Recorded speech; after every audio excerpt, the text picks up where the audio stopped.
ले तो शरीफ होगा। अरे सगरी देख ल कहीं से पंच लोग घर बतावा ऊपर से दिखाते हैं हमरे जैसा एकदम शरीफ बेचारा रहा ट्रैक्टर ले ले से वो लोन पर पहला दिन ट्रैक्टर निकलने चलल जोते बदे तब से तोरे लिए रखो गांव का भौ जाई रे मंजू। अच्छा सुबह ही टाइम रोक ले का हो ट्रैक्टर वाले ए ट्रैक्टर वाले ट्रैक्टर वाला रोक गलत गलत से भौ जाई बतावा का बात है का करो बोला तो मुझको फसाया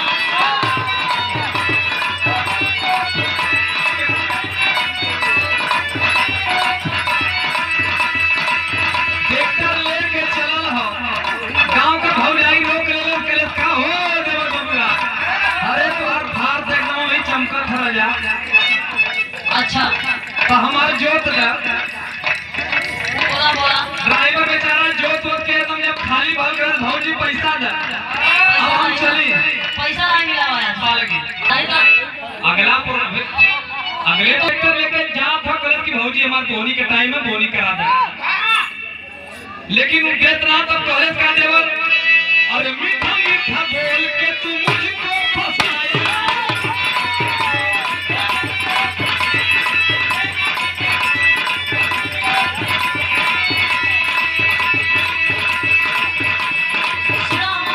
बोला बड़ा जताई के लिए होगा बोला मीठा मीठा बोल के तू मुझको फसाया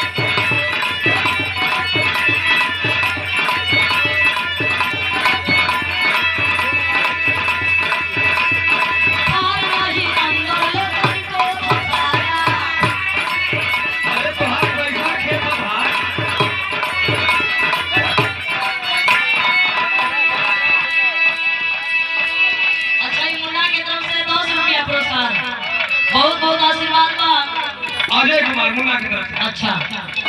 मीठा मीठा बोल के तू मुझको फसाया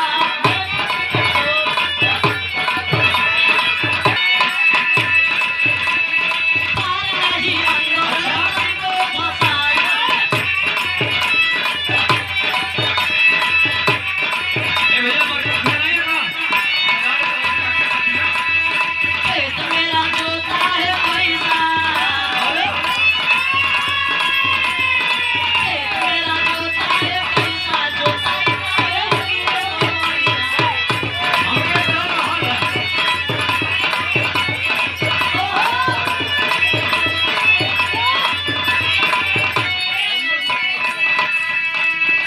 देखा यही चीज का हमके डर है कि भौ जाई जो तमा के जोताई दे ही ना तू बोहनी के टाइम पे हमारे एकदम खराब कर देलू मोहनी टाइम और कई जाने से तू जोतोलो तोहर कैसन खेत पर के जोता नहीं रहे सुना हमारे को बात का बोला अरे मैंने सफाई का लिया नहीं ठेका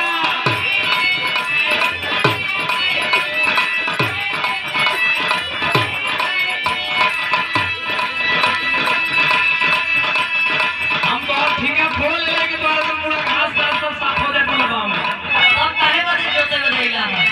अरे मैंने सफाई का लिया नहीं ठेका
गांव में घास जब